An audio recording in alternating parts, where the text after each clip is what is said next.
আমার কিয়ামতের ময়দান নামক কুলার মধ্যে তুইলা আমি পাওলে একটা জারা দেব, জারা দিয়ে নেককার আর গুনাহগারদের আলাদা করব। আমার মালিক বলে, বান্দা বান্দি আমি কেমনে জারা দেব তোমরা কোরআন খুললা দেখো। ওয়ামতাজুল ইয়াউমা আইয়ুহাল মুজরিমুন। আমার মালিক বলবে, হে নাফরমান গুনাহগার বদমাশের দলেরা, আমার নেককারদের থেকে আলাদা হয়ে যা। হে বেনামাজিরা, আমার নেককারদের থেকে আলাদা হয়ে যা। ঘোষণার সঙ্গে সঙ্গে নাফরমানরা নেককারদের থেকে আলাদা হয়ে যাবে। রেপ, চিতা, কুবরা, পুলিশ, আর্মি লাগবে না, নিজে নিজে আলাদা হয়ে যাবে। গুনাহগারদেরকে আলাদা করে নেককারদেরকে আমার মাওলার আরশে আজিমের নিচে জায়গা দিবে। যেরকম সুবহানাল্লাহ। নাফরমানদের উপরে কোনো ছায়া থাকবে না। যে সূর্য দুনিয়াতে 9,30,00,000 মাইল উপরে, দুনিয়া থেকে 13 লক্ষ গুণ বড় সূর্য। সূর্যের 12টা মুখ উপরের দিকে, পিঠ নিচের দিকে, পিঠ দিয়ে দুনিয়াতে তাপ দেয়। পিঠের মধ্যে হাজার হাজার ফেরেশতা বরফ ছিটাইতে আছে, যেন পুরা তাপ জমিনের মধ্যে না লাগে। সূর্যের পিঠের তাপে চৈত্র বৈশাখ মাসে এমন গরম, আল্লাহ আবার এমন গরম। আরে সূর্যের তাপে রাস্তার পিচগুলো গলিয়া যায়। টিনের চালে তো গরম হয়ে একটা মানুষকে খালি গায়ে 1 ঘন্টা টিনের চালে শোয়া দিলে মনে হয় লোকটা আর বাঁচবে না, মরিয়া যাইবে। আল্লাহ, এ সূর্যটা কিয়ামতের ময়দানে আমার মওলা নাফরমান গুনাহগারদের মাথার উপর ভর করে ছাইরা দিবে। আর বলবে, সূর্য ওদের মধ্যে যত গরম আছে সমস্ত গরম ছাইরা দে। আমার নাফরমানরা বুঝক আমার আযাব কত কঠিন।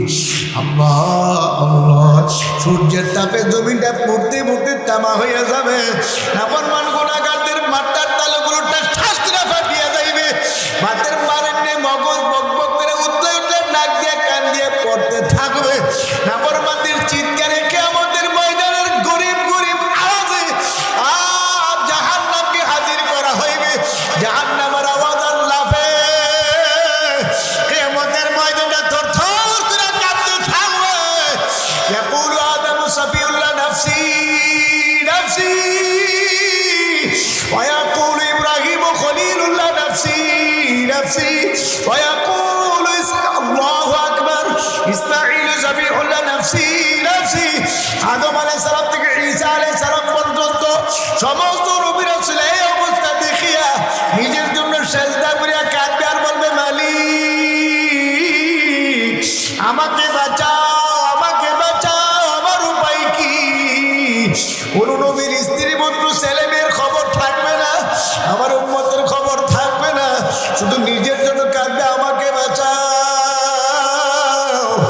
একমাত্র আমার আপনার নবী উম্মতের কান্ডারি রহমাতুল লিল আলামিন আমার মাওলার কুদরতি পায়ে সেজদা করিয়া কাঁদবে, ইয়া রাব্বি হাবলি উম্মতি,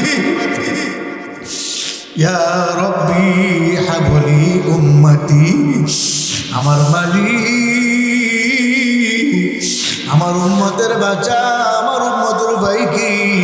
তোমার জাহান্নাম যেভাবে আসতে আছে, যেভাবে লাফাইতে আছে, আমার ভয় লাগে গো মালিক। না জান আমার এতিম উম্মতের ধরিয়া ফেলাই। তোমার জাহান্নাম যদি আমার একটা এতিম উম্মতকে ধরিয়া ফেলাই, আমি তোমার হাবিব তোমার জান্নাতে যাব। আমার মাওলার কুদরতি ফরলে মুহাম্মদের জোশ উঠিয়া যাইবে।